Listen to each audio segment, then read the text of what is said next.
So I trained in marine biology, and after school ended up getting into science education.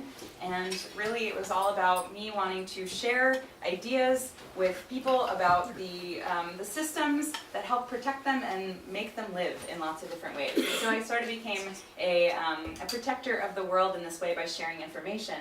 And climate change is one of those really big topics that if you want to save everyone and protect everyone, this is the thing to tackle. So one of the big suites of solutions has a lot to do with getting past fossil fuels, reducing our use of fossil fuels. But the third one is talk about it, and it's one that's sort of underutilized. So there was actually a Yale study that was done last year that found that even though 73% and 72% of Americans were interested about climate change and they were worried about it too, only less than half were even hearing about it at all, and most of them were not even talking about it. So what we're creating is sort of a spiral of silence. If people don't think that other people are interested in knowing about climate change or how they feel about climate change, they're not likely to get up and get together with other people and collaborate on something that needs a lot of people to collaborate to solve it. So enter the National Network of Climate and Ocean Change Interpretation. 10 years ago when I started my career, they were starting also with the social science to back up some ways to really reach people about climate change. And the thing that they found through the social science research was that people have really complex minds, and some of the paths of thoughts lead them down this path, which is despair, makes them go into inaction and despair, but there are actually some pathways that we can hit into that'll work pretty well. So they found, these are kind of the main findings, that you can use shared values of protection, responsible management, some metaphors that are sticky, easy to remember, and some solutions that are broader and more community-based to have a different conversation. And of course, it's very important, all that, with a conversational tone. So not a crisis-y tone. People are not going to listen to you if you're like, did you know the sky is falling? It's got to be like, hey, did you know the sky is falling? Lots of people have lots of different values, but these are actually the ones that they tested a bunch of Americans, and these are the ones people are like, yeah, no, it's good to protect people, and yeah, I know it's a good idea to have responsible management. So these two reasons work really well. But we all have different reasons why we care about climate change.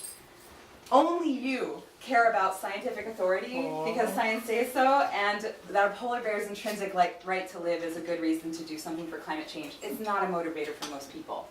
Now the tested metaphors, these are the three that I like using the most. Heat trapping blanket, regular rampant CO2. I'm actually going to try to seam these together in 45 seconds so that you can see what they are and how I might use them. I don't recommend using them all at once. Alright, so there's a natural balance of carbon dioxide in the world that helps us with our natural processes, plants, photosynthesis, all that stuff, breathing. But when we burn fossil fuels like coal, gas, and oil in order to make our energy or for industry, it creates a lot more of it. One of the problems that can happen because of that is carbon dioxide acts like a heat-trapping blanket around the Earth. The more of it there is, the more heat it traps underneath, and that can cause some problems too, because the whole entire climate is actually really regulated by things on land, but also the climate's heart is the ocean. If the ocean starts heating up, all the circulation of moisture and heat to different parts of the world can get affected by the stress of extra heat. So that's one way that you could use all three of those metaphors, but the really important thing is you gotta put solutions in there, because the solutions are the hope. Telling people about the problems without the solution, it's like trying to get off, but never getting there. I don't know, just put that in. But here's the really cool thing is that people don't want to be alone. It's just like the silence thing. They don't want to be alone in trying to carry the burden. And so you can come up with ways to think about how are we going to reduce fossil fuels, but scale it up. Maybe your work can do it. Maybe your church can do it. Now the last thing, and this is for folks that have people in their lives that are really hard to deal with, ask them about how they feel about it and just listen.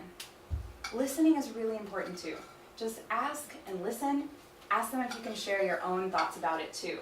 And the more that we do that, the more we can start a conversation where it's normal for people to care about climate change. It's normal for us to constantly be brainstorming ways that we can help, and we can get this going a lot faster if there are more people on board.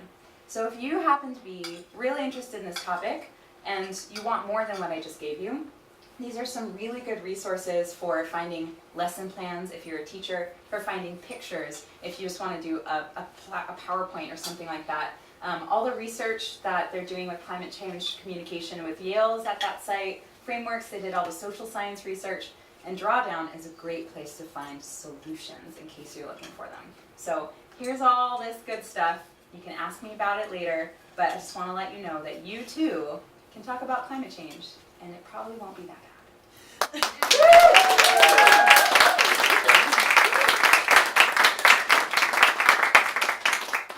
right, any questions? Yes? Can I ask about the connection between the climate change conversation and the anti-vax conversation of, there's psychology saying that if you confront people with information about their opinion on vaccines is wrong, then it basically makes them think, oh my god, I'm a bad person and maybe even a bad parent. Is there, how do you unstick that burr? So the values part is really important as far as when you're talking to someone, you're basically just giving them the benefit of the doubt that they care about people too. So they care, I know you care about protecting people. I know that you think that responsible management is important, or whatever, you don't have to use those words, but giving someone the benefit of the doubt and just saying I know we have this in common, I care about this, you care about this too, that's why I'm concerned about it. Do you want to talk about it? Can get you a lot further. And same thing with anti-vax conversations, instead of saying you're a bad parent, which I guess that's not what you're saying, it's more just saying, the more we find out information, the better we can be. The more we think about ways to protect our families, the better we can be. We can keep on moving forward and being better. Instead of being you sucked. And your kids, oh, it's so sad. But Anyway. interested about accurate information, because they are interesting parallels. You can find inaccurate information on both subjects. Right? So then it's I'm sure the anti-climate change people can say, now I found this website that said, so we are filled with inaccurate information. I'm glad that you said that actually, because there's another skill that you can use, which is called the bridge and pivot, which I just did it to you. You say something well, it's really interesting, you should say that. Or, you're not the first person to ask me that. Or, well, one of the real issues that we're looking at here is, and the thing that you always want to go back to isn't necessarily all the scientific information and correcting something that's wrong. It might just be, really what's most important is we want to protect people from harm here, right? And then you can go into a metaphor to help give them the right information. One thing you don't ever want to do though, never ever do this, is never repeat the same bad, wrong thing that they told you to their face. Because if you repeat it, even if you say, no, you're wrong, da da da da da, they heard it again. They heard it again, and their brain takes it in and says, reinforcement. Yeah. So just try to avoid it as much as possible if you have that. But the metaphors are actually really helpful just in really basic understanding of some various things, like how the climate system works and why CO2 is such a big deal. Yeah. Can you either say again or something, the rampant energy? Yeah, so regular carbon dioxide is part of natural processes that are really important for life as we know it. So plants give off oxygen, we give off CO2. There's a cycle there that's balanced. But when we're burning fossil fuels, we're burning a rampant amount of carbon dioxide. There's much more of it than the system can handle, and it's getting out of control. And that's why we have to do something about fossil fuels. So this is the reason why this is what it is. Rampant is kind of a funny word. A lot of people stick on that, and they're like, why rampant? I don't understand. Not everybody knows that word. But really, you know what it is to ramp something up, right? So when something ramps up, that means it's too fast. It's going, it's very high velocity there. There's a lot going on. And so the idea that a lot of naysayers have actually said is well, CO2 is natural, so, and you're like, yeah, well, there are natural cycles of CO2, and we are adding unnatural amounts into that cycle. Yeah. What do you think of the economic argument that, like, Arnold Schwarzenegger, for example, had a whole thing that he did about that, and it doesn't seem like it's something you touched on, but it's like, it makes sense economically to deal with climate change, and it can be, increase employment and, all these new industries and all this other kind of stuff. Do you think that that can be an effective thing to bridge between different perspectives, or? There's been a lot of thought on that, and honestly, it really depends on your audience. I mean, if you're going in front of like some business people and they're trying to like, why should I do this? But they still have hearts. Sure. And honestly, in most of the research and practice that I've done with this, bringing up cost benefit doesn't bring up the most important part, because people are starting to think like, oh, well, if this costs something, but the thing is, we have to do something. We can't just not do something because it will cost too much. We don't really have a choice. And so appealing to people's humanity and saying, we really got to get in there and protect people from the harm that this is going to cause is going to be a lot more effective. And long term, they're going to remember that more because it struck them here rather than just here in their wallet. Mm-hmm. Do you have any tips for communicating with people who maybe are already doing lots of things? Like, how do you push that needle? Like, I compost, I buy, I already do these things. What more can I do? So the slide that was about like ramping it up a little bit more, like saying, wow, it's such a great thing that people are getting involved in this. One thing that could be really helpful is to ramp that up and to get your community involved. So just right away, instead of rewarding them and saying, good job, because they're like, cool, did it. You're like, cool, another way that you could really add to your impact, because this is such a big thing, it's like, talk to your church group, talk to your work, like, keep it going, great job, keep it going, Because the scale of this problem is very large. The solutions that match the scale of the problem are very important. Otherwise, that's another reason people can be skeptical. They're like, yeah, sure, I'm gonna like turn the lights out when I leave a room. Sure, that's gonna help a lot. You tell me how many people don't do that. We run an Airbnb, and it's 100% people leave their lights on. Yeah. 100%. But it's, if, let's say, that's actually a really important thing to bring up, is like, if someone's running a business, let's say, that a lot of people come through, then some messaging on turning off the lights, that's like, join others in turning off the lights here, like, we all care.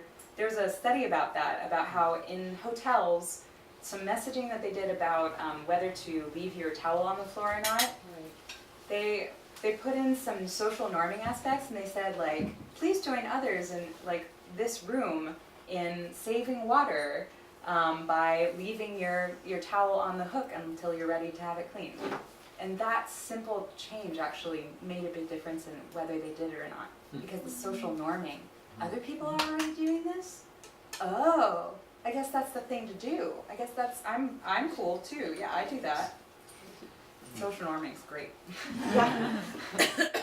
I guess especially here in the Silicon Valley, you may find people who believe in technology so much that they would believe that the technology would resolve the problem and that they don't have to change their behavior. What would you suggest to tell them to sensitize that maybe we need as well their change on their data? I would say maybe saying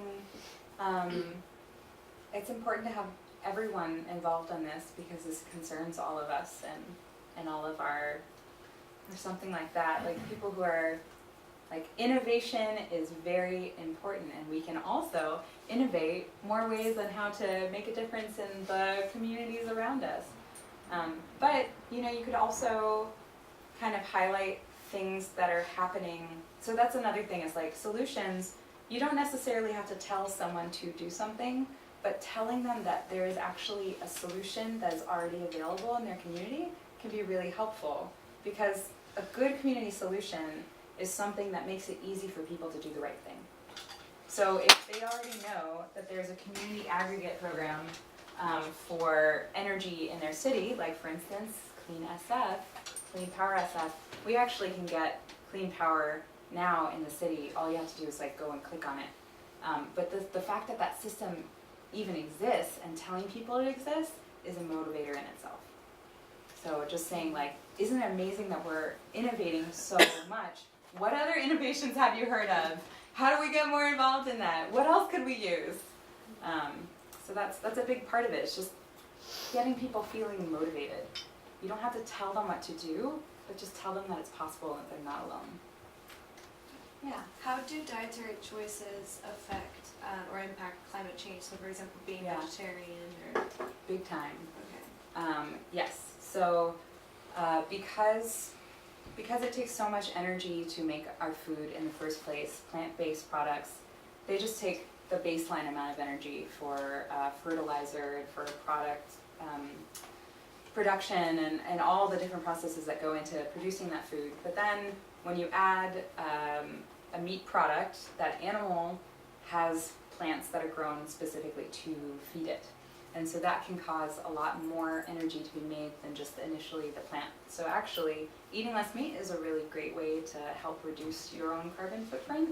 And a lot of organizations that are doing, that have kind of a choice over what they can serve, let's say at a workplace or at school, like Oakland Public Schools, they changed their public school menu to reduce meat and reduce cheese by 30%. And that was like kind of their idea, like, okay, this is one way that we can really impact.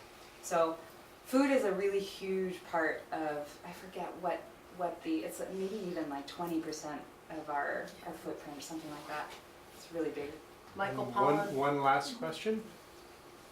Yes. I remember hearing, I want to say it was about a few months ago, that there was some company that was starting up growing vegetation in small bodies of water. If somehow that got to be like mass produced, I guess, or in a sense like they would utilize the ocean, do you think that would have like any kind of negative effect on the environment? It depends. So one of the issues with farming in the sea that can happen is if there's a lot of extra nutrient load, that can cause bacteria to start to eat those nutrients, and when they eat it, then they start to deplete the oxygen in that area, so you can end up with these zones that don't have oxygen.